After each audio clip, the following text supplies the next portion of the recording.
स्वागत है आप सबका लाउड स्पीकर में। मैं हूँ आकिल जावेद। अभी हमारे साथ हैं AIMIM के प्राणपुर विधानसभा से कैंडिडेट ख्वाजा महमूद हसन साहब। तो सबसे पहले हम स्वागत करना चाहेंगे आपका हमारे चैनल में। शुक्रिया।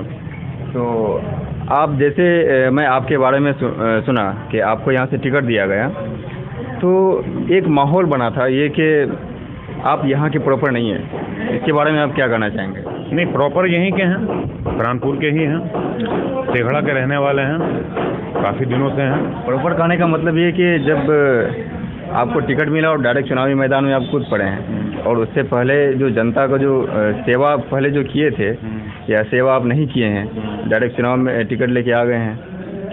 लेकिन 300 साल से हमारा ख़ानदान यहाँ सेवा ही कर रहा है। जिस ख़ानदान से हमारा ताल्लुक़ है, हम खुद भी उस ज़माने से यहाँ आ रहे हैं जब यहाँ रोडें नहीं थी, घरों में लाइट नहीं थी, लाइट का कनेक्शन नहीं था, बैलगाड़ी से हम लोग चलते थे।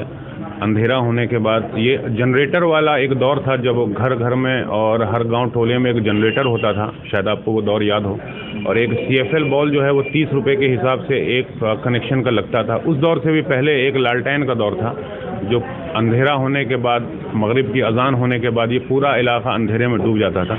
उससे पहले हम लोग आए हैं। अब 300 साल से हमारा ख़ानदान यहाँ के लोगों की खिदमत कर रहा है। ये कह देना कि हम बाहर के हैं, ये बिल्कुल ही गलत बात है। लोगों का भ्रम फैला रहे हैं लोग, ऐसी कोई बात नहीं है। यहाँ पर हम काफ़ी दिनों से रह रहे हैं और 19-20 साल से तो रेगुलर यहाँ पर रह रहे हैं। 2017 में जो बड़ी बाढ़ आई थी, काफ़ी हम लोगों ने राहत का उसमें काम भी किया था लग करके। अब जाहिर सी बात है, गले में तावीज़ बांध करके तो घूम नहीं सकते कि हम लोकल ही हैं। प्राणपुर की जनता आपको वोट क्यों दे? आपके पास ऐसा क्या है मास्टर प्लान वगैरह? प्राणपुर की जनता को वोट इसलिए देना चाहिए क्योंकि अपने हक़ की आवाज़ उसको पता है कि आज की तारीख़ में कौन बुलंद करने वाला है। उसके हक़ की आवाज़ कौन बुलंद करने वाला है? जब उसको मारा जाएगा, पीटा जाएगा, दबाया जाएगा, कौन उसके लिए आवाज़ उठाएगा? वो लोग आवाज़ उठाएंगे जो भेड़ चाल चल रहे हैं किसी के पीछे। मध्य प्रदेश में जब भाजपा को सरकार बनानी थी तो कौन लोग गए थे हेल्प करने के लिए? कर्नाटका में जब सरकार बनानी थी तो कौन लोग गए थे अपनी पार्टी छोड़ करके? सब लोग जानते हैं। तो यहाँ के लोगों को, यहाँ के बाशिंदों को ये बात सोचनी है, समझनी है कि वो कौन ऐसी पार्टी है जिससे 70 साल से एक आदमी भी कभी छोड़ करके अलग नहीं हुआ है। उसके जज्बे, दिल में खिदमत का जज्बा है, था और है और हमेशा इंशाल्लाह रहेगा। ये AIMIM जो है यहाँ प्राणपुर में एक नया पार्टी के रूप में है। इससे पहले भी NDA और कांग्रेस वगैरह बहुत पहले से हैं। तो आपकी क्या स्थिति लग रही है यहाँ पे? देखिए, बहुत पुराने से हैं इसका मतलब ये नहीं है कि वो सही हैं। अब बहुत नए हैं इसका मतलब ये नहीं है कि गलत हैं। नए यहाँ के लिए हैं।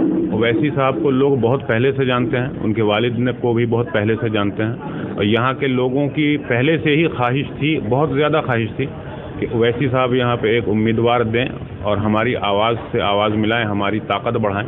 इस वजह से यहाँ पे कैंडिडेट दिया गया, क्योंकि लोगों पे भरोसा था, लोगों की डिमांड पे यहाँ पे टिकट दिया गया। अच्छा, यहाँ को जो प्राणपुर विधानसभा से AIMIM के जो पिछले दावेदार थे कि किए हुए मेहनत पे आप फ़ायदा उठाना चाह रहे हैं, ऐसे लोग कहते हैं। नहीं, मेहनत तो खैर उनकी ज़ाया नहीं हुई है। पार्टी कल उनके साथ थी, आज उनके साथ है और कल भी उनके साथ रहेगी। अल्लाह हो सकता है उनसे और बड़ा काम लेना चाहता हो और इंशाल्लाह लेगा भी। अब पार्टी उनके साथ है। अच्छा, वो जब कुछ दिन पहले पार्टी छोड़ने का ऐलान किए थे तो AIMIM पे कई आरोप भी लगाए थे। इस बात में कितनी सच्चाई है वो तो वक्त ही जो है बता देगा। हम लोग कभी ईमान फरोशी नहीं करते हैं।